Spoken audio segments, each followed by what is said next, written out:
क्लासको handsome boy. बहिनीले भेना भन्छन् तिमलाई वास्ता छैन, तिमलाई वास्ता छैन।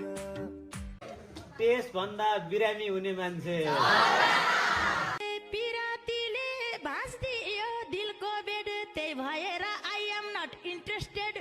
नचाहिने क्वेसन धेरै सोध्ने मान्छे। अलिकति बोल्न नि पाइन्न र। बढी झगडा गर्ने मान्छे।